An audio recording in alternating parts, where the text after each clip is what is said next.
আল্লাহ তাআলা বলেন ওয়াআল্লামা আদামাল আসমাআ কুল্লাহা, আল্লাহ তাআলা সব বিষয়ের নাম তথা যা কিছু দরকার নাম জানানো মানে ওই বিষয়গুলো প্রয়োজনীয় যা আছে সব কিছু আল্লাহ তাআলা জানিয়ে দিয়েছেন, তাদেরকে শিক্ষা দিয়েছেন, আদর্শ শিক্ষা দিয়েছেন। সেই আদর্শের উপরে আদম আলাইহিস সালাম এবং তার সাথে আল্লাহ তাআলা হাওয়া আলাইহিস সালাম আমাদের আম্মাজানকে বানিয়েছিলেন।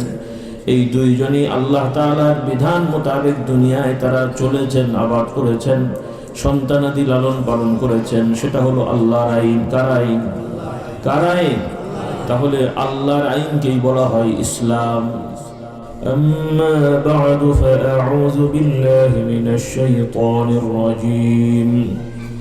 বিসমিল্লাহির রাহমানির রহিম।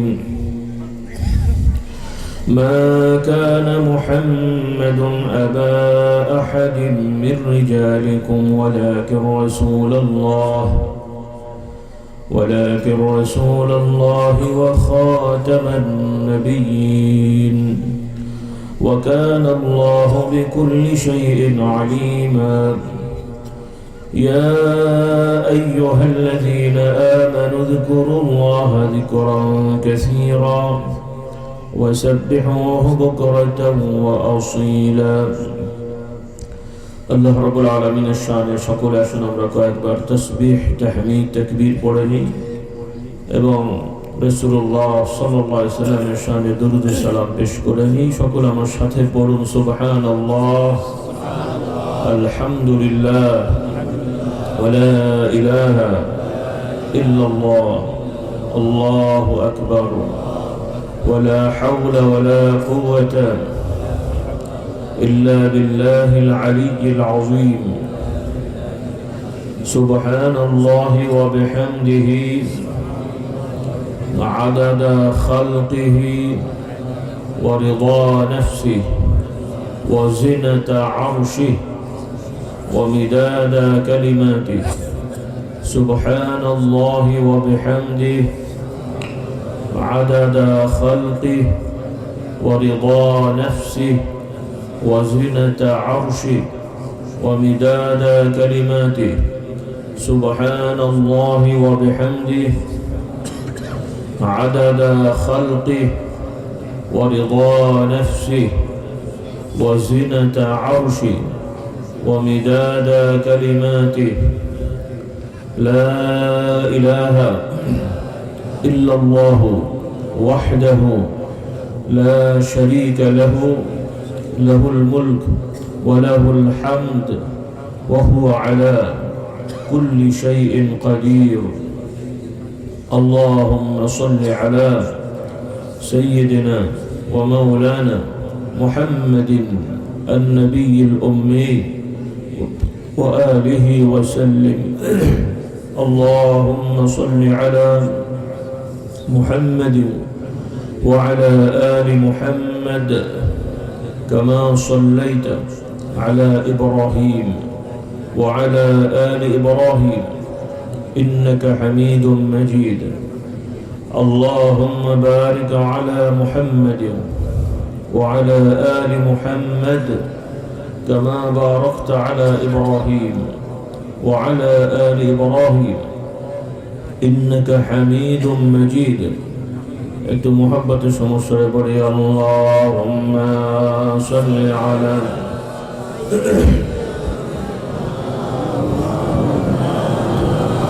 ওয়া আলা আলি সাইয়্যিদিনা।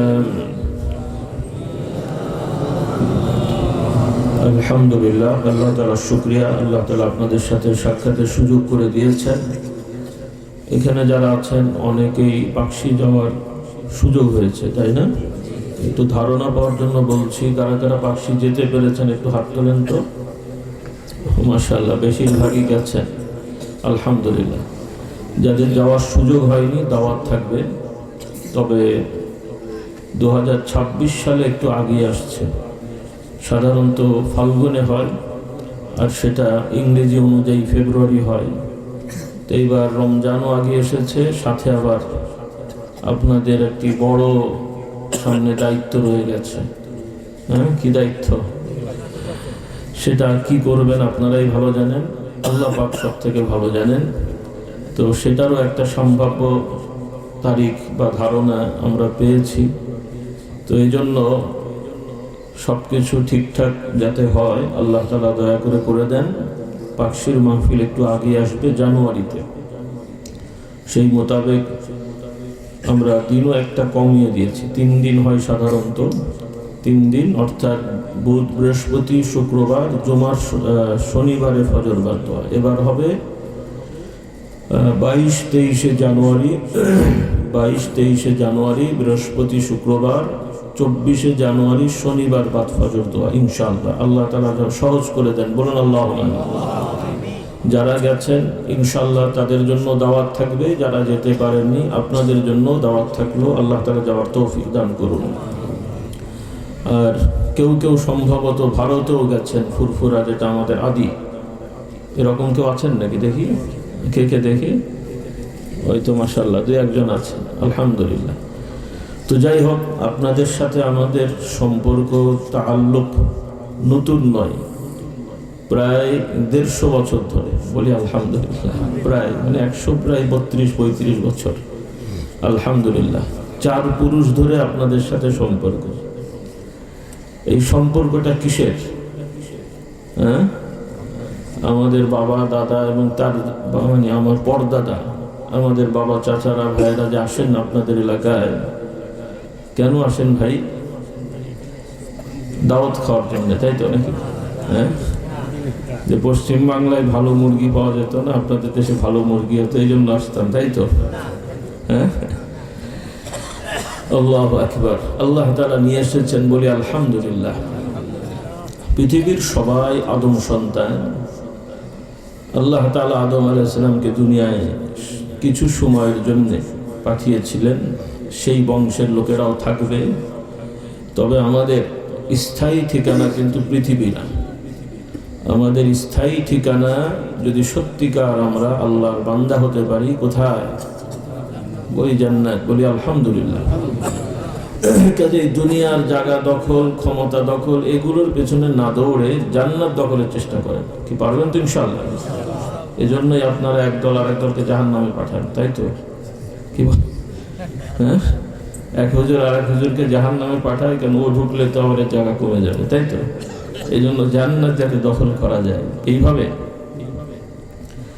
জান্নাত দখল কি আরেকজনকে জাহান্নামে পাঠিয়ে? হ্যাঁ, নিজের ঈমান আমলের যোগ্যতায় আল্লাহ তাআলার দয়ায় জান্নাতে যেতে হবে, বলুন সুবহানাল্লাহ। আল্লাহ তাআলা আমাদেরকে এই মেহনতে লাগার তৌফিক দান করুন। আর যে মেহনতে আপনি আমি আছি, এটা শুধু নিজেদের ভবিষ্যৎ নষ্ট করা ছাড়া আর কিছু না। এই বুঝটা আমাদের যতদিন না আসবে ততদিন, নাউজুবিল্লাহ, ফেরেশতা আসলেও এই বাংলাদেশের ক্ষমতা যদি ফেরেশতাও দখল করে, নাউজুবিল্লাহ, তাও শান্তি আসবে না, কপালে জুটবে না। কারণ আমরা সোজা না হলে কোনো সরকার এসে সোজা করতে পারবে না। সরকার তো আর আসমান থেকে নাজিল হয় না।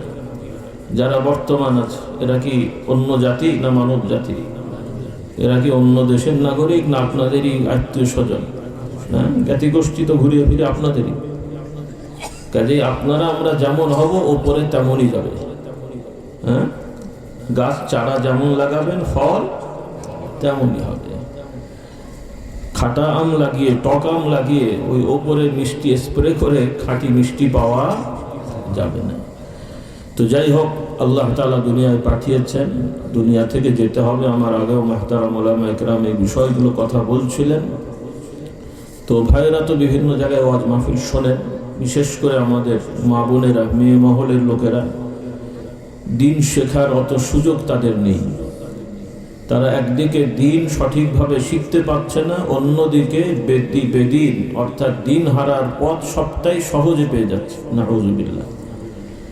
কারণ ঘরে ঘরে প্রত্যেকের, প্রায় মানুষের কাছে এখন মোবাইল চলে গেছে, টাচ মোবাইল হয়ে গেছে এবং ইন্টারনেট দেখা শুরু হয়ে গেছে। কাজেই একদিকে ভালো রাস্তা নেই, অন্যদিকে খারাপ রাস্তার সবগুলোই পৌঁছে গেছে। এই অবস্থায় ঈমান ধরে রাখা বড় কঠিন। আল্লাহ তাআলা আমাদেরকে ঈমান আঁকড়িয়ে ধরার তৌফিক দান করুন। তা না হলে দুনিয়াও বরবাদ হবে, আখিরাতও বরবাদ হবে। তো এখানে অনেক ছাত্র ভাইরা আছো, যুবকরা আছো, তোমাদেরও ভবিষ্যৎ যেন কল্যাণ হয়, আল্লাহ তাআলা ব্যবস্থা করে দেন, সেই ফরিয়াদ করি। তবে সবাই আমরা বয়স হয়ে মারা যাব তার নিশ্চয়তা নেই, মৃত্যুর কোনো দিন ধার্য ঠিক নেই, আছে? আল্লাহ রাব্বুল আলামিন আমাদের সাবধান করে দেন। আল্লাহ তাআলা সাবধান করে দিয়ে বলেন, ওয়ামা তাদরি নাফসুম মাযা তাকসিবু গাদা ওয়ামা তাদরি নাফসুম বিআইয়ি আরদিন তামুত। আল্লাহ তাআলা বলছেন যে কেউ জানে না যে পরবর্তী সময়ে সে কি করবে। পরিকল্পনা চিন্তা হচ্ছে এটা করবো সেটা করবো, আদৌ পারবো নিশ্চিত আছে? হ্যাঁ, আর কোথায় মারা যাবে কেউ জানে না। কোথায় মারা যাবে সেও, কত লোক আছে নিজের কবর টবর ঠিকঠাক করে রেখে দিয়েছে যে মারা গেলে ওখানে হবে, পরে দেখা গেলো এমন দেশে কবর হয়েছে সে খুঁজেও পায়নি। কাজেই এগুলো আমাদের সব চিন্তা, পরিকল্পনা, আশা, এর কোনো বাস্তবতাও নেই, নিশ্চয়তাও নেই। এজন্য আমার ভাই বোন সবাইকে বলছে, আসুন আমরা বাস্তবতার দিকে আগাই, আর কল্পনার জগতে ঘুরে না বেড়াই। দুনিয়া আল্লাহ পাঠিয়েছেন, দুনিয়ার সব লাগবে, ইসলামের আইন অন্য ধর্মের মতন না, অস্বাভাবিক কোনো কিছু নাই, বলি আলহামদুলিল্লাহ। পৃথিবীতে অনেক ধর্ম বর্তমানে আছে, অনেক ধর্ম আছে। দেখি আমার যুবকদের একটু প্রশ্ন করি, পারে কিনা। বয়স্কদের আর লজ্জা দেবো না, লজ্জা কারোই নেই। ভুল হলেও ইনশাল্লাহ সমস্যা নেই, আর ভালো ঠিক হলেও অসুস্থ ভালোই মাশাআল্লাহ। তো পৃথিবীতে বহু ধর্ম আছে, দেখি যুবকরা একটু বলো দেখি, সব থেকে পুরাতন ধর্ম কোনটা? হ্যাঁ, বলতে দেন, কেউ কাউকে বলে দিয়ে না, নকল করার দরকার নেই, সবাই পাস। কি বলেন? সবাই পাস, একটু শুনি না রে ভাই। হ্যাঁ হ্যাঁ হ্যাঁ বলেন, এক একজন বলেন। ওই এক ভাই বলছে সনাতন, আর এক ভাই বলছেন ইসলাম। আচ্ছা, মানে আপনারা যা বুঝেছেন বলেছেন। আর অনেকে আছেন যে এরকম সব মানে প্রশ্ন তো খুব কমই করে মনে হয় নাকি, কেউ কেউ মনে করে বাপের জন্ম তো শুনি। যাই হোক, আল্লাহু আকবার। হ্যাঁ, আমাদের এগুলো বুঝতে হবে, কারণ এই মূল জায়গাগুলো ঠিক করতে না পারলে তাহলে আনুষঙ্গিক দিয়ে আমরা এগোতে পারবো না। খুঁটি যদি মজবুত না হয় বিল্ডিং করা যাবে? এই যে এখন প্যান্ডেল হয়েছে, কিছু গাছ কিছু বাঁশ দিয়ে প্যান্ডেলটা করেছেন, কিন্তু বৃষ্টি হলে কি এই কাজ, এই প্যান্ডেলে কাজ হবে? এখন কেউ কেউ বুদ্ধি দেন যে ঠিক আছে, বৃষ্টি হলে তো ঝামেলা, তাহলে এই কাপড়টা খুলে এই খুঁটির ওপরে টিন দিয়ে দিই, হবে তো নাকি? কেন? এই খুঁটিতে টিন হবে না, আরো টিন দেওয়ার আলাদা সিস্টেম করে খুঁটি দিতে হবে। আবার টিনের দিয়ে মোটামুটি টিন শেড করলেন, সেই হলরুম। পরবর্তীতে আরেকজন বুদ্ধি দিল যে টিনেও তো আবার ফরফর আওয়াজ হয় বৃষ্টিতে, এক কাজ করা হোক, খুঁটি এগুলোই থাকুক, ছাদ দিয়ে দিই, তাও কি হবে? তাহলে টিনের জন্য আলাদা খুঁটি, আর পাকা করতে গেলে আলাদা খুঁটি লাগবে, আবার বহুতল করতে গেলে আবার পাইলিং বা ফাউন্ডেশন সেভাবে লাগে। তো এই জন্য রাস্তাঘাটে আপনারা শোনেন, কোরআনের আলো ঘরে ঘরে জালো, খুব সুন্দর স্লোগান। আমরাও বলছি, ওলামারাও বলছেন, ইসলামী রাষ্ট্র, শরিয়া আইন, কত সুন্দর সুন্দর কথা, সবই ভালো। কিন্তু এগুলো হওয়ার জন্য যে ফাউন্ডেশন লাগে, আদৌ কি সেই ফাউন্ডেশন আমাদের আছে? এটাই আগে ঠিক করতে হবে। কারণ ফাউন্ডেশন ছাড়া ছাদ দিতে গেলে, বা একতলার ফাউন্ডেশনে দু তিন তলা চাপিয়ে দিলে শেষ পর্যন্ত ঘরে থাকার থেকে বাইরে থাকাই নিরাপদ হবে। কখন যে মাথায় পড়বে তার ঠিক নেই, কথা বুঝলেন? তো যাই হোক, তো ভাই বোনেরা, মোটামুটিভাবে আমরা সবাই তো এমনি জানি যে মানুষের শুরু কাকে দিয়ে বলেন? শুরু কাকে দিয়ে? আদম আলাইহিস সালাম, অর্থাৎ এক মানুষ। মোটামুটি বেশিরভাগ ধর্মের বিশ্বাসী যে প্রথম এক মানুষ ছিলেন আদম। আরবিতে আদম বলা হয়েছে, ইংলিশেও অ্যাডাম বলে, অন্যান্য ভাষায়ও বিভিন্ন বলে। আবার সম্ভবত সংস্কৃতি বা ওখানে মনু বলে, সেখান থেকে মানুষ, এরকম একটা কথাও আছে। তো সেও একটা মানুষের কথাই সেখানে বলা হয়েছে। আর কিছু মানুষ আছে, তারা দর্শন বা বিজ্ঞানের দোহাই দিয়ে তারা এটাকে বিশ্বাস করে না, তারা ভিন্নভাবে মনে করে। তারা মনে করে যে মানুষ আগে অন্য পশু ছিল, সেখান থেকে বিবর্তন হতে হতে মানুষ হয়ে গেছে। হ্যাঁ, তা আপনার বাপদাদার থেকে কখনো গল্প শুনেছেন তো যে আপনাদের এলাকার আপনার দাদার আমলে একটা ইঁদুর ছিল, হঠাৎ করে সেটা ছাগল হয়ে গেছে? হয়েছে কখনো? হঠাৎ করে তাল গাছে ডাব হয়ে গেছে? হয়নি? তাহলে তাল গাছে ডাব হলো না, এত বছর ধরে ইঁদুর কি বলে আপনার শুয়োর হলো না, শুয়োর ইঁদুর হলো না, তো বাদর থেকে মানুষ হয়ে গেল। খুব সুন্দর বিজ্ঞান। তো যাই হোক, বিজ্ঞানের দোহাই দিয়ে এরকম কথাও এক সময় ছড়ানো হয়েছিল, এবং ওই সময়কার মানুষেরা হুজুরদেরকে পাত্তা দিত না। হুজুররা বিজ্ঞান জানে না, হ্যান ত্যান, বিজ্ঞানের থিওরি, ডারউইনের থিওরি, বিজ্ঞানের ব্যাখ্যা, এই সেই হ্যান ত্যান করে খুব কদিন চললো। পরে দেখা গেল যে এটা একটা ফালতু কথা। আবার এই বর্তমান আধুনিক জ্ঞান বিজ্ঞানের যুগে ওই ফালতু কাল্পনিক শয়তানি কথা আবার আমাদের সন্তানদের মাথায় ঢুকানোর ষড়যন্ত্র হচ্ছিল। যাই হোক, কিছুটা হলেও বাঁচা গেছে, তবে এখনো নিরাপদ নয়। আল্লাহ তাআলা আমাদের সন্তানদেরকে হেফাজত করুন, কারণ আমাদের সন্তানেরা যদি সত্যিকার জ্ঞানী হয়, সৎ হয়, তাহলে দুষ্টরা খুব বিপদে পড়ে যাবে। সেজন্য আমাদের সন্তানদের ভবিষ্যৎ নষ্ট করার জন্য বিভিন্ন সূক্ষ্ম পরিকল্পনা, ষড়যন্ত্র আছে। সেগুলো দ্বারা এই দেশকে বিভিন্ন সময় অস্থিতিশীল করে রাখা হয়েছে, যেমন ঠান্ডা মাথায় কিছু করতে না পারেন। সারা বছর যদি দৌড়ের উপরে থাকেন, চিন্তা করবেন কোথায়? হ্যাঁ, থাকার ঠিক নেই, ব্যবসার ঠিক নেই, ঘুমানোর ঠিক নেই, ছেলেপুলে কোথায় পাঠাবেন, সব সময় একটা প্রেশারের মধ্যে রাখা। বিজ্ঞানী হওয়া তো দূরের কথা, সব অজ্ঞান হয়ে পড়ে আছে। কি বলেন? কারণ 18 কোটি মানুষ, 2-1 লাখ বিজ্ঞানী এখান থেকে বের করা খুবই সহজ, কিন্তু ওগুলো বের করার জন্য স্থিতিশীলতা লাগে, রাষ্ট্রীয় পৃষ্ঠপোষকতা লাগে, আদর্শ লাগে, কিন্তু সেগুলো তো আপনাদের হতে দেওয়া হবে না। কিন্তু ষড়যন্ত্রকারীরা, দুষ্টুরা শয়তানি করার চেষ্টা করবে, কিন্তু আমরা কি সেটা সুযোগ দেবো? বলেন, সুযোগ দেবেন? এই নিজেদের পরিকল্পনা পেছনে যা হওয়ার রয়েছে, ভবিষ্যতে আমার যুবকরাও, তোমাদেরকেও বলি, তোমরাও আর এই ষড়যন্ত্রের খপ্পরে পড়বে না। নিজেদেরকে চেনার চেষ্টা করো, বোঝার চেষ্টা করো যে আমরা আমাদের ভবিষ্যৎকে গড়ব ইনশাআল্লাহ। কি রাজি আছি ইনশাআল্লাহ? ভবিষ্যৎ গড়ার জন্য আগে নিজের ফাউন্ডেশন ঠিক করতে হবে। এরকম এই গাঁজা, মদ, হিরোইন আর ওই ফেন্সিডিল খেয়ে ভবিষ্যৎ গড়া যাবে না। আল্লাহ তাআলা আমাদেরকে সঠিক জ্ঞান দান করুন। তো আমার ভাইরা, মোটামুটি আমরা সবাই মুমিন মুসলমান, অন্য ধর্মের লোক এখানে খুব একটা নেই আশপাশে, যদিও থাকে তাদেরকে আমরা আহ্বান করি তারাও ইসলামের কথা একটু শুনুক, জানুক। কারণ আমরাও যে মুসলমান আলহামদুলিল্লাহ বর্তমানে আছি, একটা সময় আপনাদেরও পূর্বের কোনো না কেউ অমুসলিম ছিল, তাই না? তার মানে কি মুসলিম অমুসলিম সবাই মিলে ধুলে জান্নাতে যাবেন নাকি? কি ব্যাপার এরকম নাকি?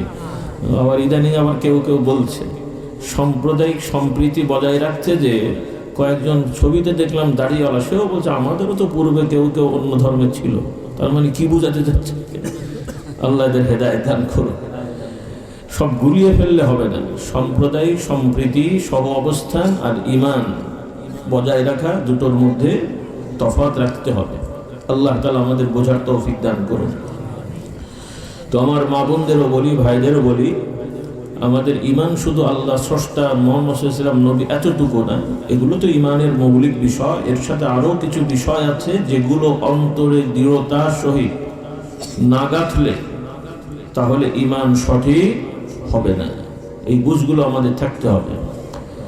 তো আমার ভাই বোনেরা, আল্লাহ তাআলা কোরআনুল কারীমে পৃথিবীর ইতিহাস, সৃষ্টি জগতের ইতিহাস, মানুষের ইতিহাস এবং মানুষের দায়িত্ব, কর্তব্য এবং গন্তব্য, পরিণতি, সব বিষয় পুঙ্খানুপুঙ্খানুভাবে আল্লাহ তাআলা ওহী করে মুহাম্মদুর রাসূলুল্লাহ সাল্লাল্লাহু আলাইহি ওয়াসাল্লামকে জানিয়ে দিয়েছেন।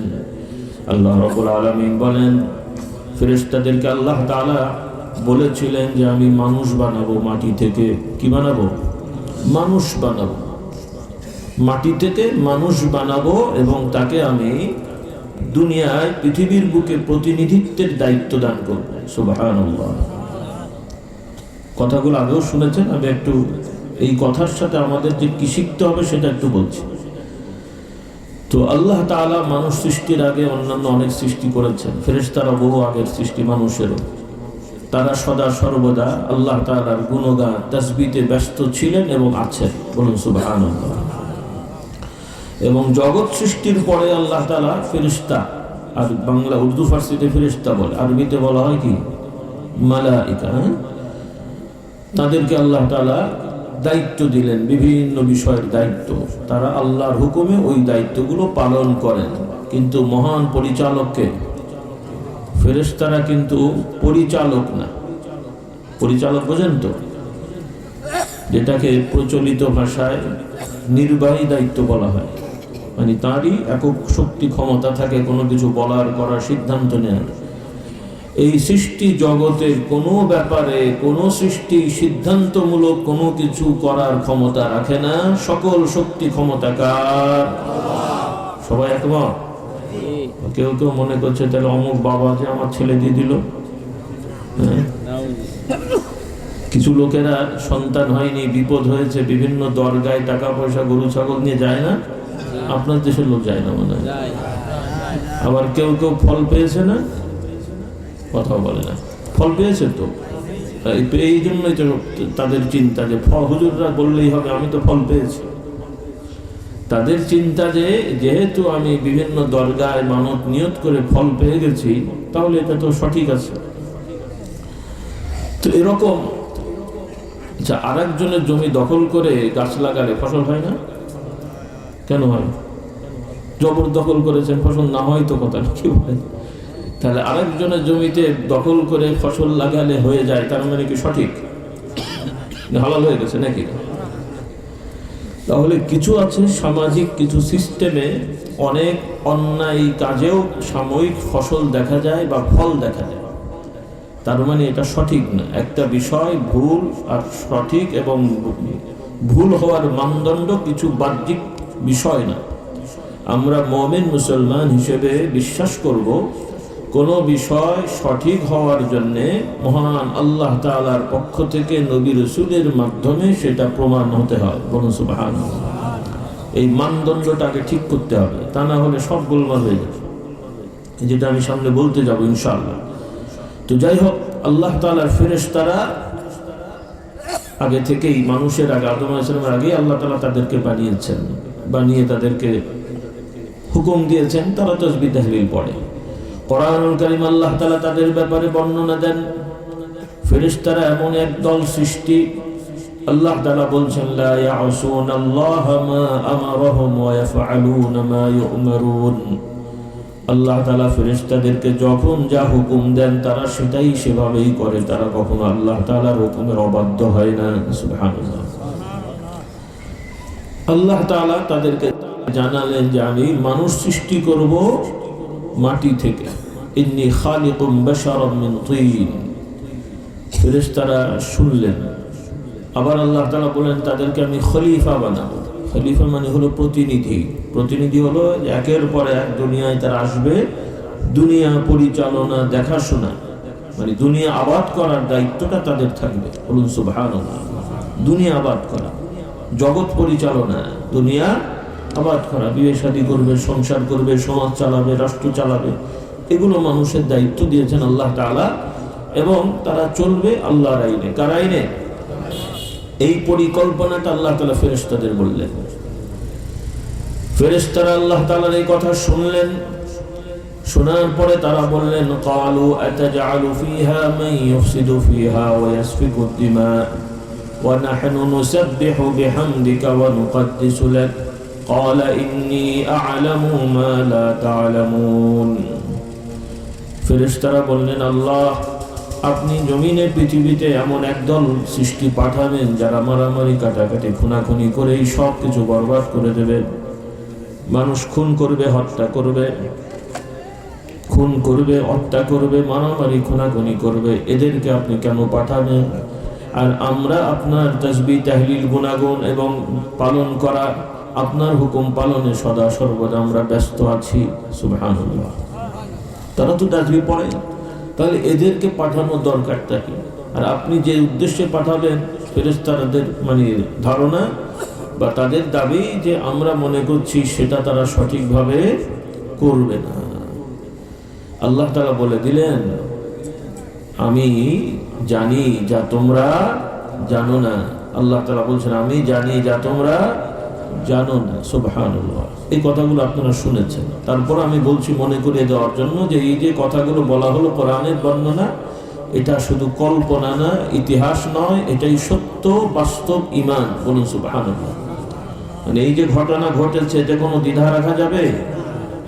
কথাগুলো কেন বলছি আমি, আপনারা বয়স্ক লোক, আমরা যা বলছি শুনছেন, বিশ্বাস করছেন, কিন্তু আমার এই যুবকদের একটা অংশ, ছাত্রছাত্রীদের একটা অংশ, বিশেষ করে কলেজ ইউনিভার্সিটিতে যারা পড়ে বা পড়ছে, এদের একটা উল্লেখযোগ্য অংশ আছে যারা এই কথাগুলো শুনলেও দৃঢ়তার সহিত বিশ্বাস করে না।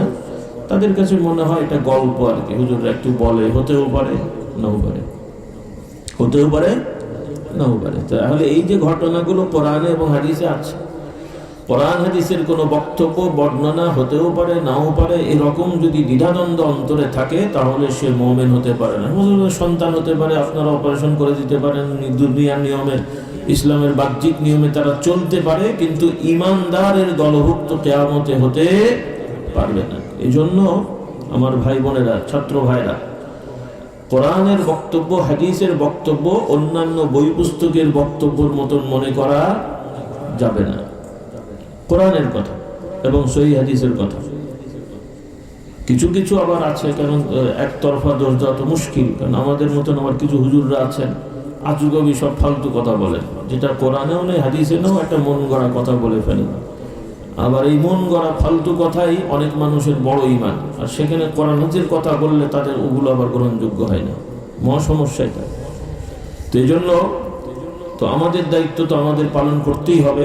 যারা আলেম ওলামা পরিচয় নিয়ে ওয়াজ নসিহত করেন, কখনো উদাহরণ দিলেও সেটাকে সেই পর্যায়ে দিতে হবে মানুষ যাতে করে কোরআন সুন্নাহর বাইরে কোনো বিষয়কে তারা দিন না বানিয়ে ফেলে।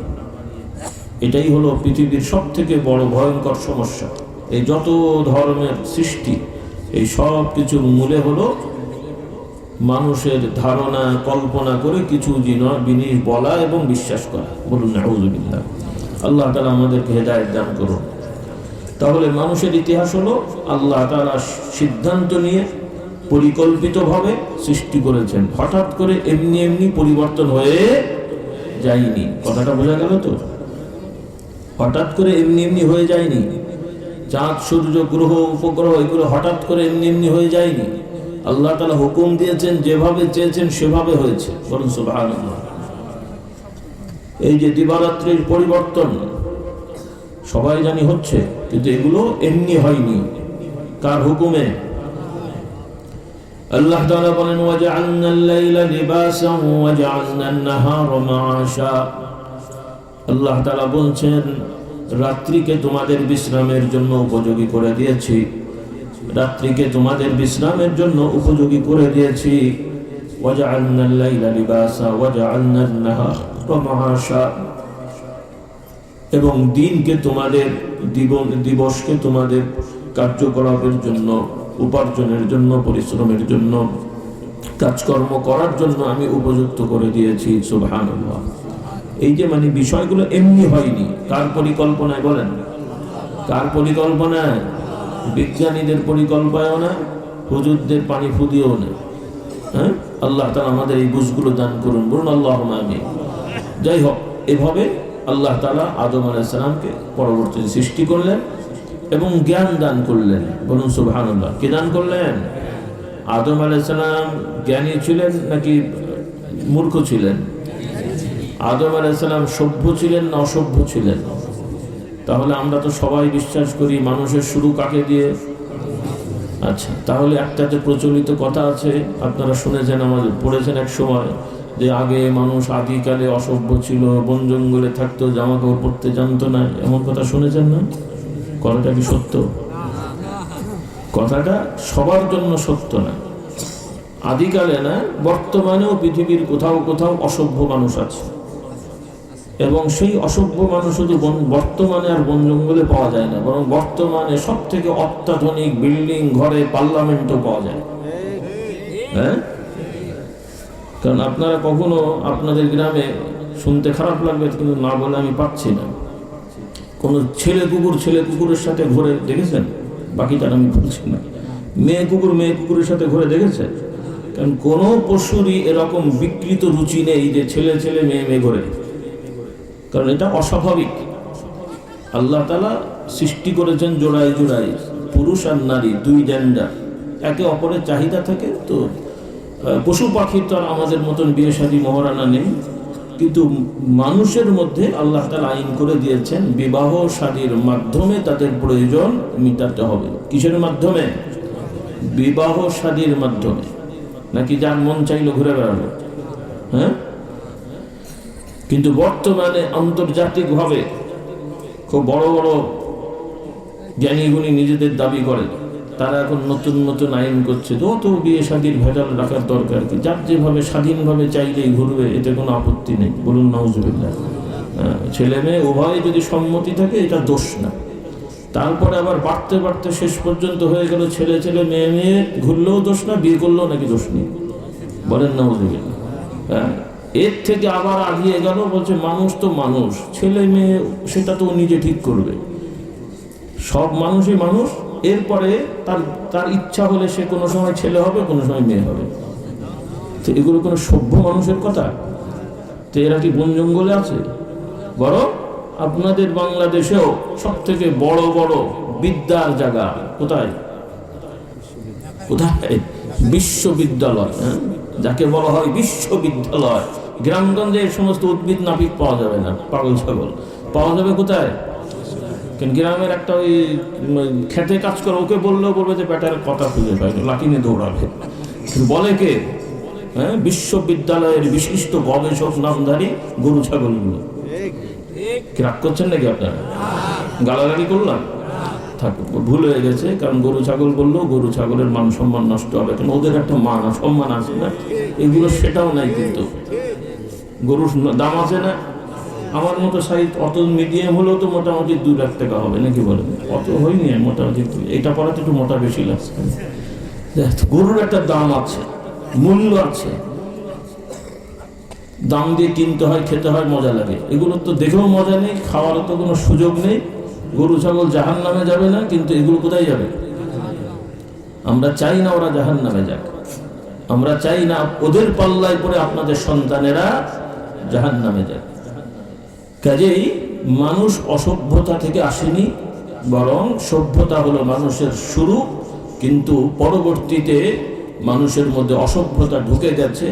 কে কত অসভ্য? যে যত আল্লাহর আইন থেকে দূরে। যে যত আল্লাহর আইন থেকে দূরে সে তত অসভ্য। এই কথাটা মনে রেখে। তার ডিগ্রি থাকতে পারে, ডিগ্রি থাকলে কি সভ্য নাকি? হ্যাঁ, ডিগ্রি থাকলে কি সৎ? আমি নাম বলছি না। এই বাংলাদেশের বড় বড় কবি সাহিত্যিক, তাদের ভেতরগত খবর হলো যে বউকে ধরে পিটিয়েছে, এরা ঠান্ডার সময় ঘর থেকে বের করে দিয়েছে। এগুলো কি সভ্য মানুষ? অথচ বাংলাদেশে আপনাদের অনেকেই আছেন এখন হয়তো দাড়ি টুপি দিয়ে ঘুরে বেড়াচ্ছেন যে আজরাইল আসবে, কবরে যেতে হবে, হুজুরের পেছনে ঘুরি। কোরআন পড়ার সময় হয়নি, কিন্তু তাদের এই মানে কল্প কাহিনী, কি বলে, উপন্যাস কতবার যে খতম করেছেন তার একটা নেই।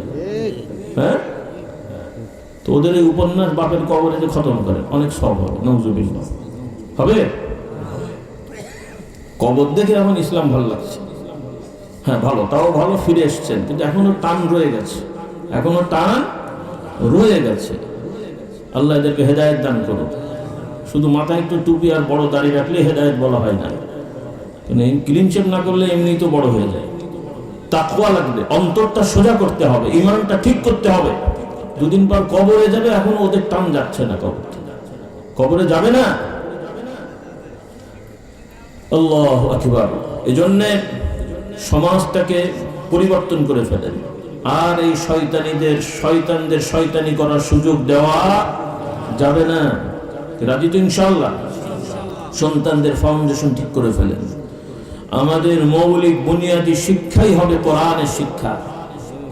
তার মানে সবাই ইমাম সাহেব আর হুজুর পীর সাহেব হয়ে যাবে তা না, কিন্তু কারণ আমিও চাইবো না আপনাদের ছেলেরা পীর সাহেব হোক, কি বলেন? তাহলে আমাদের সমস্যা না রে বাবা, এই করে তোমরা খাচ্ছিলাম, আমাদের ঝামেলা হয়ে যাবে। পীর সাহেব দরকার নাই, অন্তত ইমানদার হোক। আপনার সন্তান কোরআন হাদিস শিখে ডাক্তার হোক, ইঞ্জিনিয়ার হোক, উকিল হোক, ব্যারিস্টার হোক, প্রশাসনের দায়িত্বশীল হোক, কোনো আপত্তি নেই, কিন্তু ফাউন্ডেশনটা হবে কোরআন থেকে। বলুন সুবহানাল্লাহ। আল্লাহ তাআলা আমাদের এই ফাউন্ডেশনটা মজবুত করার তৌফিক দান করুন। আমার মা বোনেরা ভাইরা, তাহলে আমরা শিখলাম আদম আলাইহিস সালাম জ্ঞানী ছিলেন এবং সেই জ্ঞান তাকে আল্লাহ তাআলা স্বয়ং দিয়েছেন। বলুন সুবহানাল্লাহ। কাজেই এবং তার চলাচলের সব বিধান কে দিয়েছেন? আল্লাহ তাআলা বলেন ওয়াআল্লামা আদামাল আসমাআ কুল্লাহা। আল্লাহ তাআলা সব বিষয়ের নাম তথা যা কিছু দরকার নাম জানানো মানে ওই বিষয়গুলো প্রয়োজনীয় যা আছে সব কিছু আল্লাহ তাআলা জানিয়ে দিয়েছেন, তাদেরকে শিক্ষা দিয়েছেন, আদর্শ শিক্ষা দিয়েছেন। সেই আদর্শের উপরে আদম আলাইহিস সালাম এবং তার সাথে আল্লাহ তাআলা হাওয়া আলাইহিস সালাম আমাদের আম্মা জানকে বানিয়েছিলেন। এই দুইজনই আল্লাহ তাআলার বিধান মোতাবেক দুনিয়ায় তারা চলেছেন, আবাদ করেছেন, সন্তানাদি লালন পালন করেছেন। সেটা হলো আল্লাহর আইন। কার আইন? কার আইন? তাহলে আল্লাহর আইনকেই বলা হয় ইসলাম। কার আইনকে বলা হয় ইসলাম? এবার বলেন সব থেকে পুরাতন ধর্ম কোনটা? হ্যাঁ, এখন এই যে কথাবার্তা হয়, হ্যাঁ এগুলোর বয়স হয়েছে অনেক, কিন্তু আদমের আগে না। এগুলোর বয়স অনেক, কিন্তু আদম আলাইহিস সালামের আগে না। সনাতন ধর্ম এটাও পুরাতন। আর যদি সনাতন বলতে বোঝানো হয়, কারণ ওখানেও আবার তাদের মতভেদ আছে। সনাতন বলতে যদি বোঝানো হয় যে না আদি পিতা মনুর ধর্ম, তাহলে বলবেন যে ঠিক আছে, সনাতনও যদি হয় তাহলে সনাতনের বর্তমান যে রূপ, এই রূপ আসল রূপ নয়, আসল রূপ হলো ইসলামের রূপ। বলুন সুবহানাল্লাহ।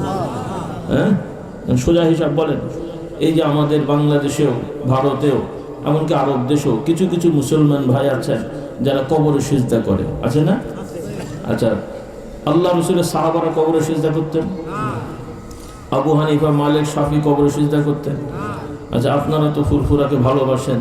ফুরফুরার আমার বাবা, চাচা, দাদা, পরদাদা, ইনারা কেউ কোনো কবরে সিজদা করতে বলেছেন? কিন্তু বাংলাদেশের কিছু মুসলমান করে না, কিন্তু তারা তো দাবি করে আমরা মুসলমান। তাহলে তাদের এই ইসলামের চিত্র কি আসল ইসলাম? হ্যাঁ, তাদের এই ইসলামের চিত্র আসল ইসলাম না, তাহলে বিকৃত ইসলাম। কি ইসলাম? তাহলে অন্যান্য ধর্মগুলো সঠিক ধর্ম না, কারণ সঠিক ধর্ম একটাই। পৃথিবীতে বহু নবী রাসূল আল্লাহ তাআলা পাঠিয়েছিলেন, কিন্তু সব নবী রাসূলের ধর্ম দিন একটাই, সেটার নাম হলো ইসলাম। পৃথিবীর বুকে আদম আলাইহিস সালামের বংশের লোকেরা তো আসছিলেন, এক পর্যায়ে শিরিক চালু হলো। কি চালু হলো? শিরিক। শিরিক মানে হলো, সংক্ষেপে বলি, সময় কম, কষ্ট হচ্ছে আপনাদের, একটু বসে, বাবারা বসো, ছাত্র ভাইরা বসো, বসো, বসে শোনো। তো এক পর্যায়ে শয়তান ওয়াসওয়াসা দিল, ওই যেমন আদম আলাইহিস সালামকে ওয়াসওয়াসা দিয়েছিল যে আদম হাওয়াকে আল্লাহ তাআলা বললেন, আদম হাওয়া তোমরা জান্নাতে থাকো, খাওয়া দাওয়া করো, আরাম করো, হ্যাঁ, উসকুন আনতা ওয়া যাওজুকাল জান্নাহ ওয়া কুলা মিনহা হাইসু শি'তুমা ওয়া লা তাকরাবা হাযিহি আশ-শাজারা। আল্লাহ তাআলা আদম এবং হাওয়া আলাইহিস সালামকে বললেন, আদম আপনি এবং আপনার স্ত্রী দুইজন জান্নাতে বসবাস করেন, খুব ভালো আরামদায়ক খাবার দাবার খান আর খুব বিচরণ করেন, তবে নির্ধারিত একটা গাছের কথা বললেন, এই গাছের ফল টল খেন না, কাছেও যেন না, ফল খাওয়া তো ধরো কাছেও, ওয়ালা তাকরাবা হাযিহি আশ-শাজারা। কথা অনেক আপনারা এমনি শুনেছেন, আমি জাস্ট জিসটা মনে করে দিচ্ছি। তো তারা ওইভাবেই ছিলেন, কিন্তু ইবলিস বিভিন্ন সুরত ধরে হিতাকাঙ্ক্ষী সেজে মিষ্টি মিষ্টি কথা বলা শুরু করলো, তার সাথে আদম আলাইহিস সালামের সাথে বন্ধুত্ব করার চেষ্টা করলো যে আপনারা তো ঘোরাফেরা করছেন, আল্লাহ তাআলা তো জান্নাতে রেখেছেন, কিন্তু আপনারা কিন্তু স্থায়ী হবেন না, কিছুদিন পরে কিন্তু জান্নাত থেকে বের করা হবে। কাজে আমার একটা যুক্তি আছে, এটা শুনলে আপনাদেরকে আর জান্নাত থেকে বের করা হবে না, ওই সন্ধানটা আমি দিয়ে দিই, এটা আপনি পালন করলে জান্নাতে আল্লাহ বের করবে না, থেকে যাবেন। আর আপনার কোনো ক্ষতি আমি চাই না, আপনাদের কল্যাণ চাই। ইন্নী লাকুমা লামিনান নাসিহিন। আপনাদের কি চাই? হ্যাঁ, কল্যাণ চাই। যেমন আপনাদের দেশের অনেকে কল্যাণ চায় আপনাদের, এই জন্য সুদ ভিত্তিক অর্থনীতি চালু করেছে। এই ভাই আপনি কত বছরে বড় লোক হবেন, ঘর করবেন, এই ব্যাংক থেকে লোন নেন, সমিতির থেকে লোন নেন, নিয়ে রাতারাতি বাড়ি করলেন, ঘর হয়ে গেল, বাড়ি হয়ে গেল, সব হয়ে গেল, খুব সুন্দর সিস্টেম না উন্নয়ন। তারপরে যখন ঠিক মতো কিস্তি দিতে পারলো না, এবার সব বিক্রি করে, ভিড়ে বাড়ি বিক্রি করে ফকির হয়ে যাও। কি বুদ্ধি ঠিক তো নাকি? আগে ছিলেন বাপ 5 শতক জমি দিয়ে গেছে, নিজের বাপের জমি, মালিক ছিলেন, 3 শেড ঘর করলো, আরামে ঘুমাতে পারতেন। এখন লোন নেওয়ার পরে এখন ঘুম হয় না, ভাড়া তুলবেন কখন, দেবেন কখন, আর খাবেন কখন? হ্যাঁ, এই শয়তানি বুদ্ধি, উন্নয়নের বুদ্ধি। সুদ ভিত্তিক অর্থনীতি বাদ দিতে হবে। আপনারা ব্যবসা করবেন, তবে বাংলা কথা আছে, এক হাতে তালি বাজে না। আপনারা সাধারণ যারা আল্লাহ তাআলা নিয়ামত দিয়েছেন, টাকা পয়সা আছে, মানুষকে ধার দেবেন, আর যারা ধার নেবেন দয়া করে সময় মতো দেবেন। কি রাজি তো ইনশাল্লাহ? হ্যাঁ, ধার একবার টাকা পকেটে ঢুকাতে পারলে শুক্রবার আর শেষ হচ্ছে না। কি বলে?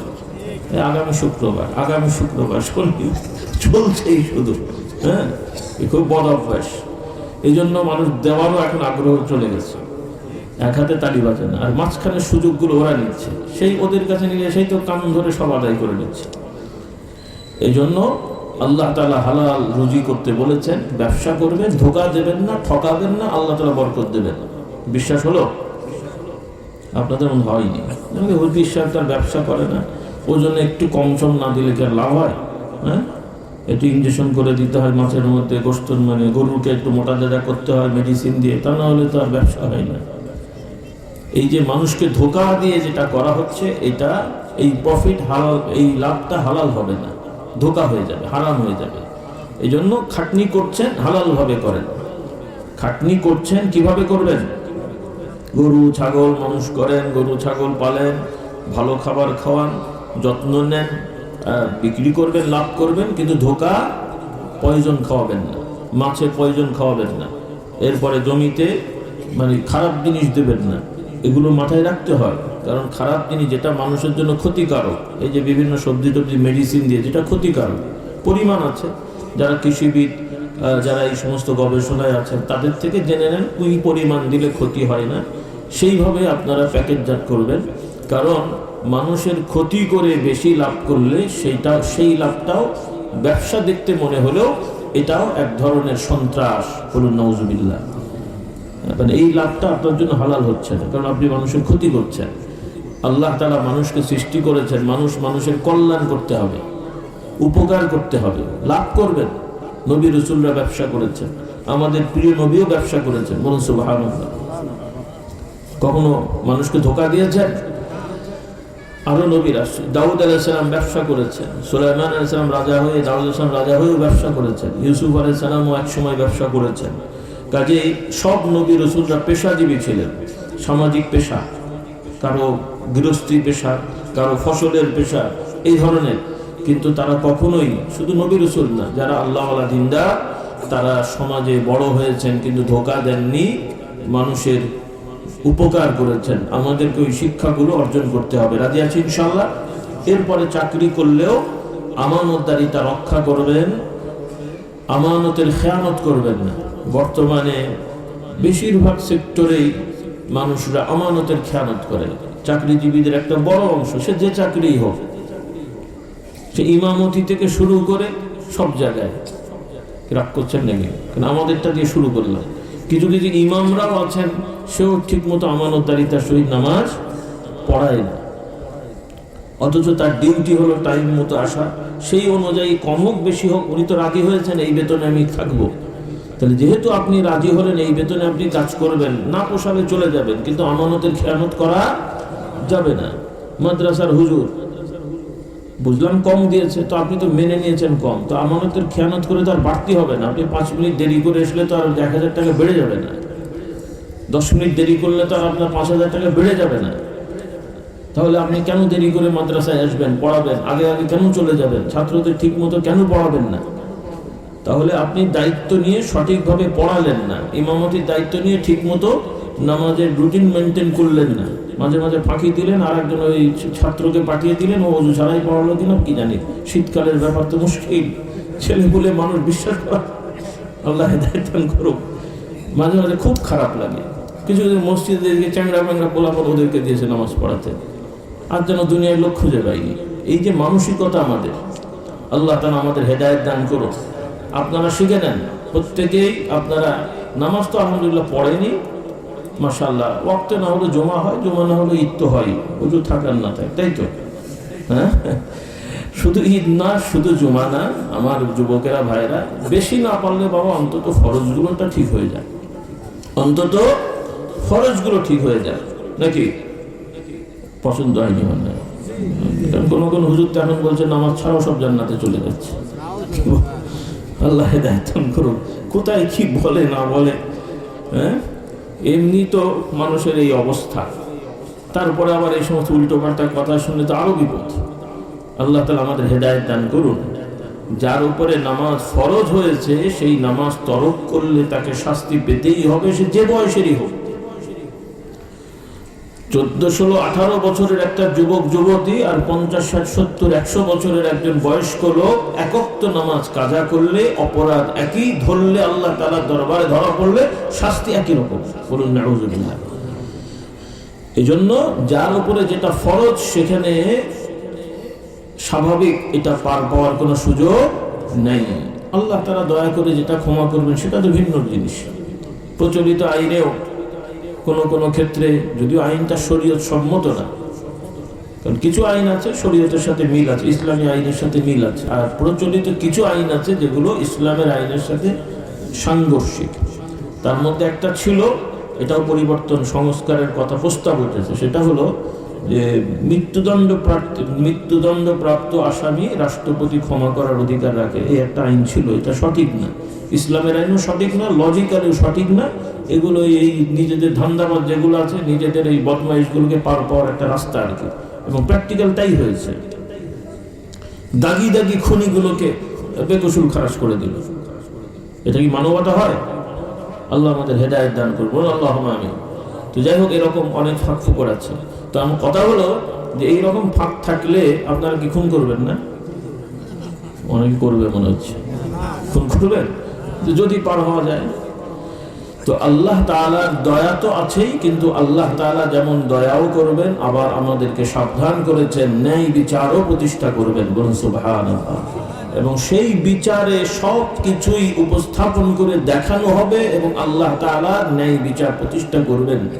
ছোট বড় সব আল্লাহ তাআলা ধরবেন। বলুন সুবহানাল্লাহ। কোনোটা বাদ হবে না। কাজে এই বিশ্বাসটা ঠিক রাখতে হবে। শুধু আল্লাহ তাআলা দয়ার দোহাই দিয়ে অপরাধ করবেন সেটা না, দয়া তো অবশ্যই লাগবে, কিন্তু দয়া পাওয়ার জন্যও অন্তত নিজের দায়িত্বগুলো পালন করে দয়া পাওয়ার উপযুক্ত হওয়ার চেষ্টা করতে হবে। বলুন সুবহানাল্লাহ। দয়া পাওয়ার তো একটা লেভেল লাগে রে ভাই। আল্লাহ তাআলা আমাদের বোঝার তৌফিক দেন। বলুন আল্লাহুম্মা আমিন। তো আমার ভাই বোনেরা, শয়তান ইবলিস আদম আলাইহিস সালামকে কল্যাণকামী বলে নসিহতের নামে ধোঁকা দিয়েছিল। ওইভাবে আদম সন্তানদেরকেও তারা উন্নয়নের নামে বিভিন্নভাবে ধোঁকা দিয়ে আমাদেরকে পথভ্রষ্ট করছে। কাজেই আমাদেরকে সচেতন হতে হবে। আল্লাহ তাআলার বিধানের বাইরে আমাদের কোনো উন্নয়ন হতে পারে না। অনেকে প্রশ্ন করবেন, কাফের মুশরিকরা তাদের সমাজকে কত সুন্দর করে সাজিয়েছে, নিট এন্ড ক্লিন, পরিচ্ছন্ন, কত সুন্দর নিরাপত্তা, এবং সেখানে নাগরিক অধিকারও অনেক সুন্দরভাবে বন্টন হয়। বলবো যে তারা কাফের হয়েছে, মুশরিক হয়েছে, আখিরাত পরকাল বিশ্বাস করে না। তবে তাদের সামাজিক উন্নয়নের জন্য যা কিছু আপনি আমি দেখতে পাচ্ছি, এই সব বিষয়গুলো তারা ইসলাম থেকে নিয়ে, ইসলাম মানে কি মানে, তারা হয়তো ইসলামের নামাজ মানে না, কিন্তু তারা আরেকটা জিনিস মানে। আপনি একটা মানেন, তারা আরেকটা মানে। আমাদের সমাজের লোকেরা মসজিদে নামাজ পড়লেও আবার বোনের জমি আত্মসাৎ করে। আপনাদের গ্রামে নেই, অন্য গ্রামে আছে। হ্যাঁ, সামনের কাতারে যে বসে তসবিহ দিচ্ছে চোখ বন্ধ করে, ভেতরের খবর হলো কি আছে না ভাই? এক ভাই আর এক ভাইয়ের জমি আত্মসাৎ করছে, বোনদের জমি নবমে রেকর্ড করে বিক্রি করে দিয়েছে। আবার আমাকে খুব চালাক, রাখে না, রেকর্ড করে বিক্রি করে দেয়, কারণ ওর ঘরে যেন না পড়ে। আপনাদের নেই মনে হয়? এরপরে একসাথে ব্যবসা করলে জালিয়াতি করে। এরপর প্যাকেটজাত পণ্য করলে দেখা যায় যে ওই সরকারের নিয়ম আছে, লিখতে হয়, যা যায়নি তা লিখে রেখে দিয়েছে, যা আছে তা লিখে নি। এরকম কিন্তু কাফের মুশরিক যাদেরকে আমরা বলছি, আমরা গালাগালি করছি না, কিন্তু অমুসলিমরা আখিরাত পরকাল বিশ্বাস করেনি। কিন্তু একটা সময়, এখন যেমন আপনারা ইউরোপ আমেরিকায় যেতে চান, কত সুন্দর দেশ দেখতে চান, একটা সময় মুসলিম সাম্রাজ্যগুলো, মুসলিম দেশগুলো খুব সুন্দর সাজানো গোছানো নিরাপদ ছিল, তখন অমুসলিমরা ওই সমস্ত দেশে আসত। বলুন সুবহানাল্লাহ।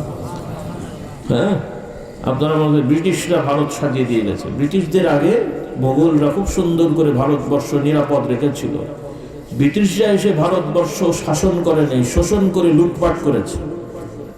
ব্রিটিশরা হচ্ছে লুটপাটকারী, শোষক। এই যুবকের ইতিহাস শিখে নাও, তোমাদের বইয়ে বলবে ব্রিটিশরা শাসন করেছিল, দেশের উন্নয়ন করেছে, এগুলো সব মিথ্যে কথা। ব্রিটিশরা এই ভারতবর্ষ দখল করে শোষণ করে লুটপাট করেছে। বলো কি করেছে? কি করেছে? লুটপাট। কারণ ব্রিটিশদের আগে 750 বছর প্রায় মুসলমানরা ভারত শাসন করেছেন। মুসলমানরা এই ভারতে এসে এই অঞ্চলের মানুষদের সাথে আত্মীয়তা করেছে, বিবাহ শাদী করেছে, এখানেই তারা ঘর বাড়ি করেছে, মরে গেলে এখানেই থেকেছে। ভারতের সম্পদ কি বলে আপনার ইরাক, ইরান, আরব দেশে নিয়ে যায়নি। আর ব্রিটিশরা এসে, ওরা তো জানে যে টিকতে পারবে না, ওদের কাজই তো চুরি চামারি, এই দেশের সামান্য সুই পর্যন্ত তারা চুরি করে নিয়ে গেছে। কাজে এই ব্রিটেনে যত প্রাচীন জিনিস, এগুলো ওদের না, লুটপাট করা, চুরি করা জিনিস, সুযোগ করে সব আনতে হবে। কি রাজি তো? কি বল? থাক, উকাস করার দরকার নেই, থাক, আপনারাও যে থাকেন, সমস্যা নেই। আল্লাহ হেদায়েত দান করুন।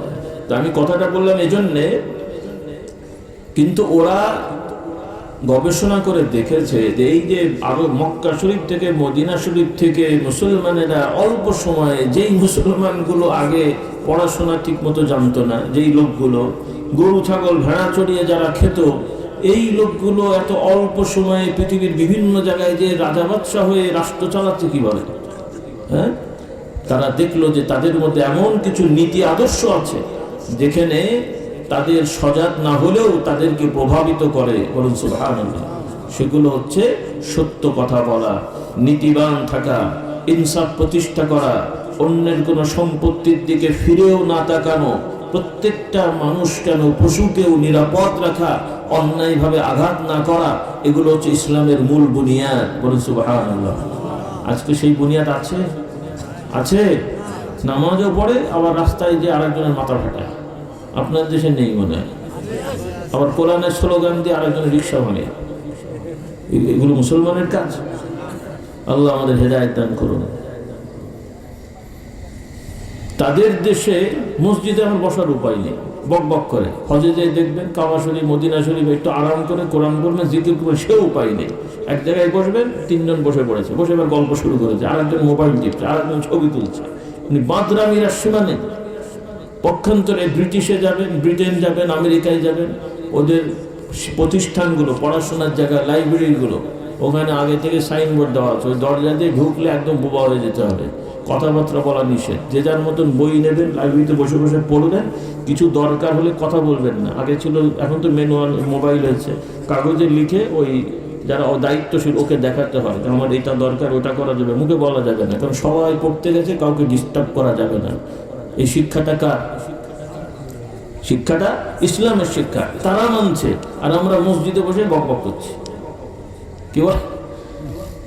আমাদের শিক্ষা তারা মানছে, আর তার আমাদের বাদরামি করে বেড়াচ্ছে।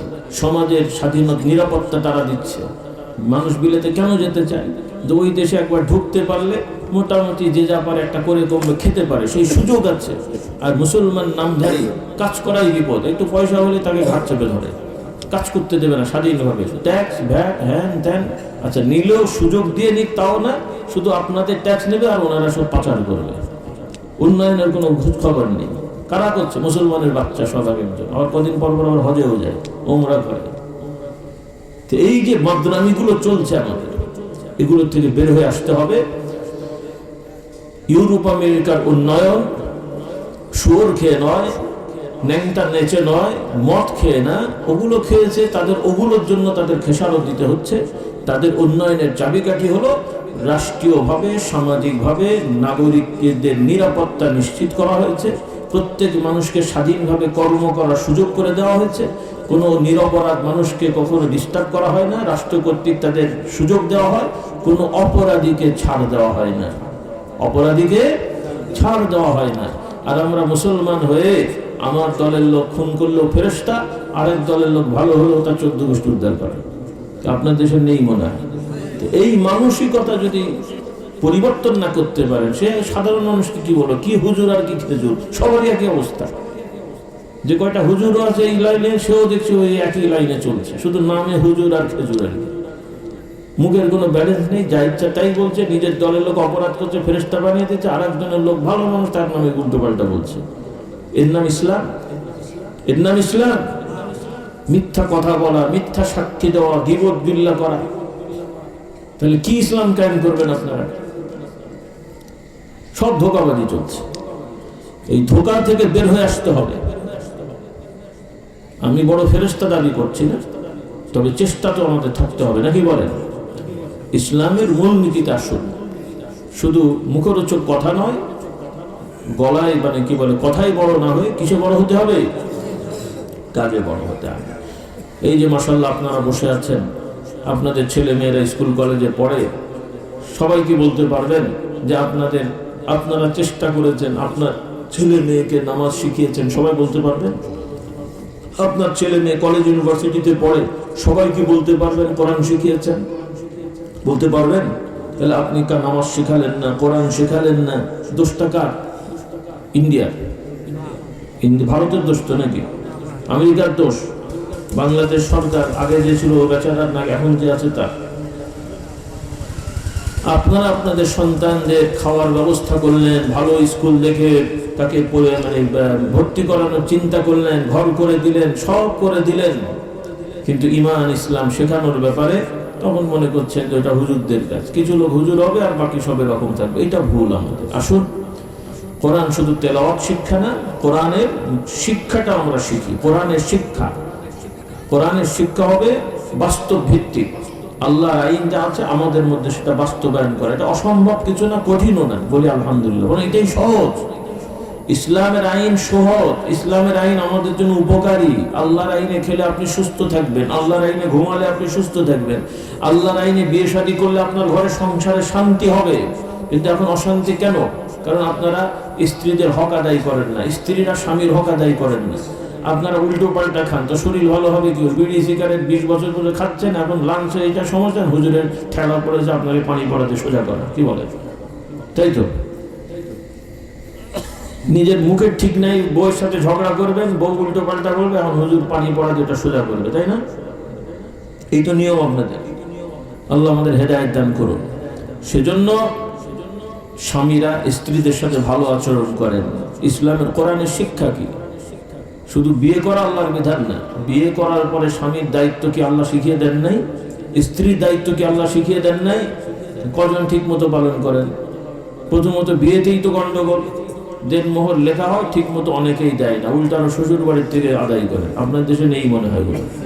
হ্যাঁ, আমার পরবর্তী যুবকদের বলে যায়, তোমরা খবরদার বিবাহ শাদী করতে গেলে যৌতুক নেবে না, সঠিকভাবে মোহরানা আদায় করবে। যারা ছেলের বাবারা আছেন, আপনারা ছেলেদেরকে গড়ে তুলবেন, কর্মঠ করবেন, কিছু সঞ্চয়ের ব্যবস্থা করে দেবেন, যেন সে বিয়ের সময় দেনমোহর দিয়ে বিয়ে করতে পারে। শ্বশুর বাড়ির থেকে বলে কয়ে ইশারা ইঙ্গিতে কোনো জিনিস আদায় করা যাবে না। এটা হলো ইসলামী বিয়ে। আর যদি এটা প্রথমেই করা হয়, তাহলে গোড়াই তো আপনি গন্ডগোল, অশান্তির রাস্তা খুলে দিলেন। আল্লাহ তাআলা আমাদের হেফাজত করুন, বলুন আল্লাহুম্মা আমিন। এরপরে স্বামীরা স্ত্রীদের সাথে ভালো আচরণ করা, গালাগালি না করা, মারধর না করা। কারণ কিছু কিছু স্বামীরা আছে স্ত্রীদের মারধর করে, আপনাদের গ্রামে নেই মনে হয়। এটা কি ছোট গুনাহ না বড় গুনাহ? কবিরা গুনাহ, বড় গুনাহ। কারণ আল্লাহ তাআলা বিধান দিয়েছেন ভালো আচরণ করা। কোরআনে আল্লাহ হুকুম দিয়েছেন ওয়াশিরুহুন্না বিল মা'রুফ, পুরুষরা স্বামী যারা, তোমরা স্ত্রীদের সাথে ভালো আচরণ করবে, সুন্দর কথা বলবে। আর স্ত্রীদেরকে আল্লাহ হুকুম দিয়েছেন তারাও যেন স্বামীদের সাথে ভালো আচরণ করে, আদব বজায় রাখে। তাহলে এই হুকুম ঠিক মতো স্বামী স্ত্রী মানলে হুজুরের পানি পড়া লাগবে না, এমনি আল্লাহ তাআলার রহমত নাজিল হবে। আর যদি ওইটা ঠিক মতো না পালন করেন, তাহলে হুজুরের তাবিজ কেন, হুজুর শুদ্ধ গলায় ঝোলালেও বাবা কি শান্তি হবে? বাস্তবতাটা বোঝেন। আল্লাহ তাআলা আমাদের হেদায়েত দান করুন, বলুন আল্লাহুম্মা আমিন। রাসূলুল্লাহ সাল্লাল্লাহু আলাইহি ওয়াসাল্লামের সুন্নাত শুধু দাড়ি টুপি জুব্বা না, আল্লাহর নবীর সুন্নাত। রাসূলুল্লাহ সাল্লাল্লাহু আলাইহি ওয়াসাল্লাম একাধিক তার স্ত্রী ছিলেন, তবে সেই স্ত্রী একাধিক তিনি বিয়ে করেছেন শুধুমাত্র বিয়ের জন্য নয়, বরং এখানেও আল্লাহ তাআলার অনেক হিকমত আছে।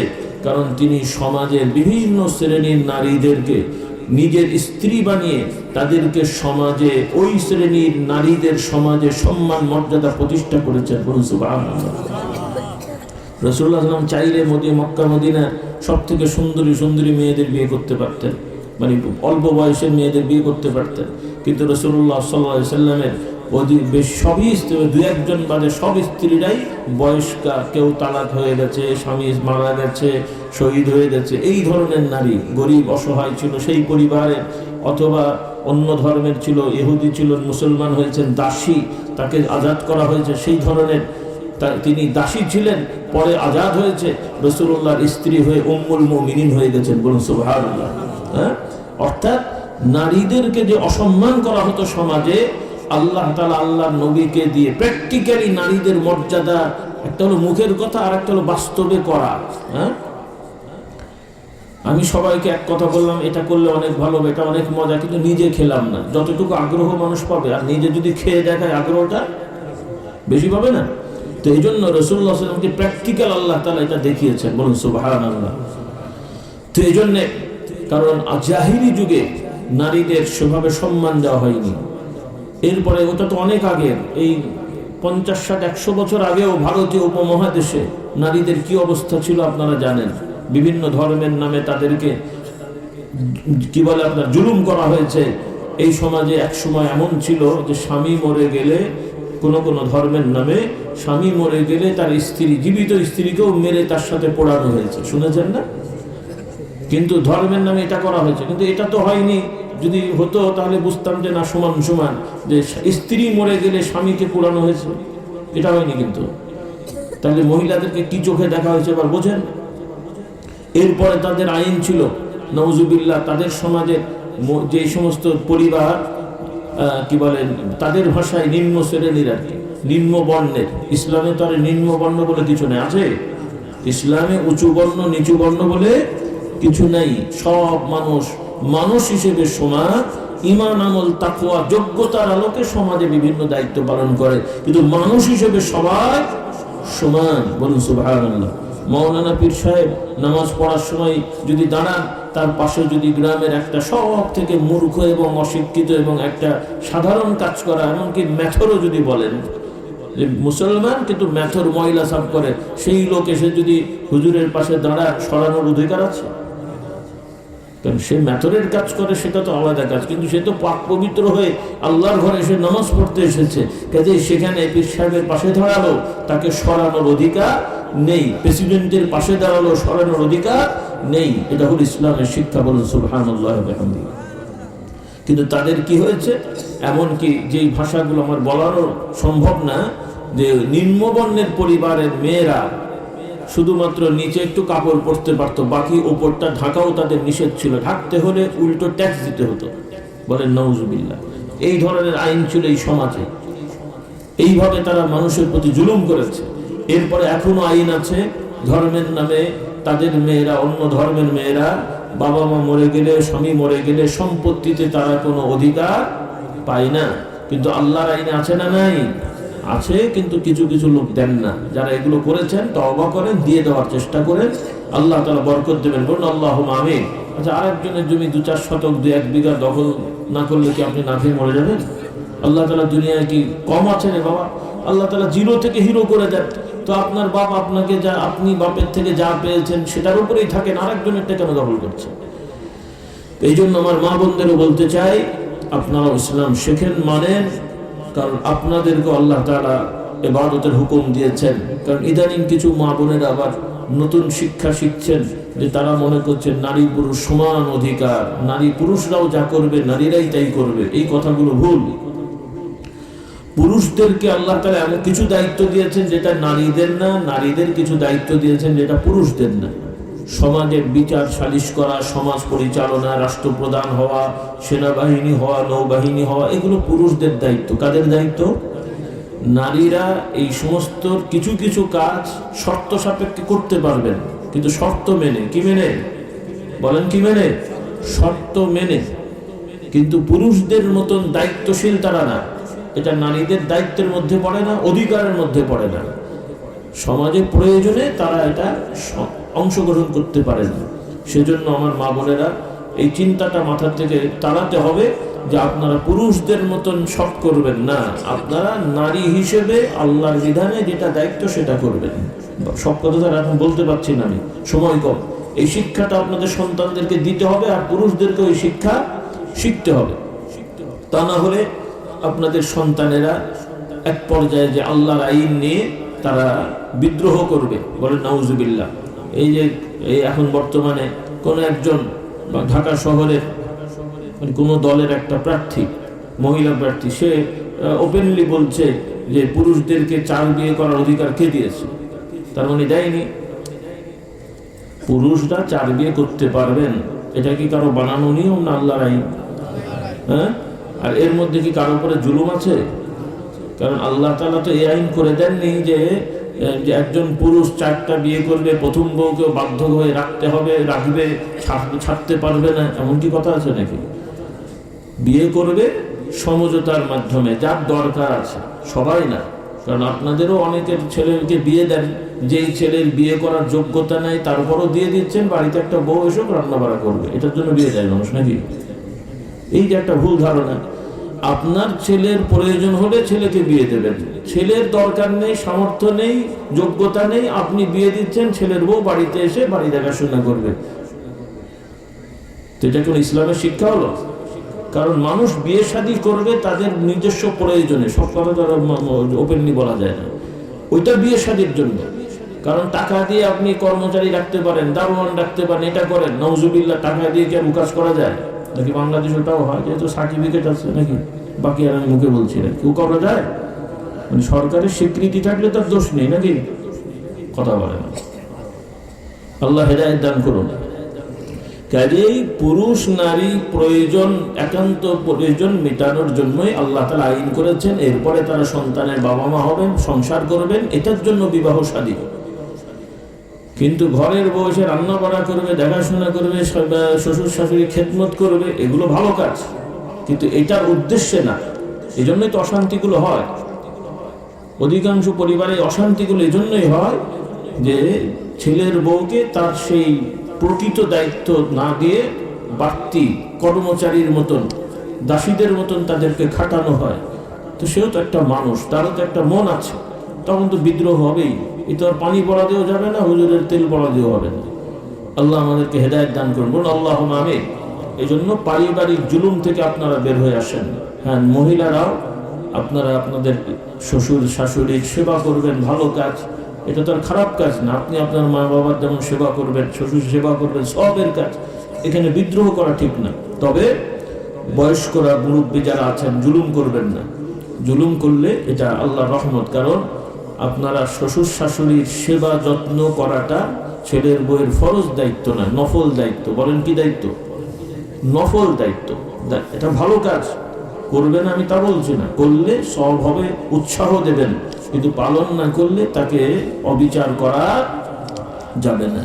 এই বুঝগুলো আপনাদের থাকতে হবে, নাহলে অশান্তি আসবে না। তো এরপরে ছেলে মেয়েদের সংসার সুন্দর করে সাজিয়ে দেবেন।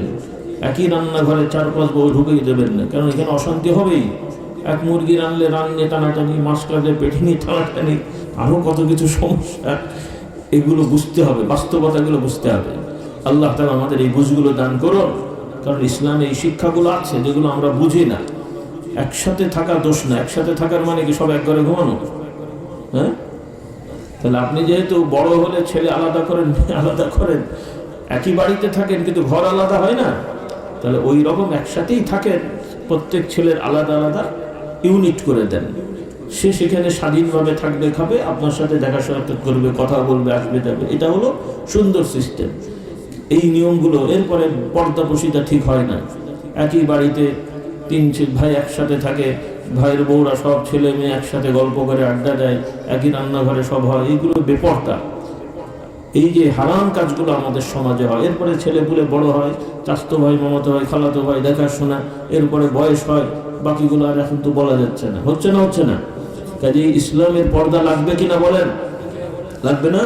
এগুলো লাখ লাখ কোটি কোটি টাকার ব্যাপার না, একটু চিন্তা ফিকিরের ব্যাপার। মাশাআল্লাহ, আমরা তো বহু গরিব মানুষ দেখেছি, অত সুন্দর ঘর বাড়ি নাই, মাশাআল্লাহ সুন্দর মোতাবেক পর্দা পশিদা মেনটেন করে, বলুন সুবহানাল্লাহ।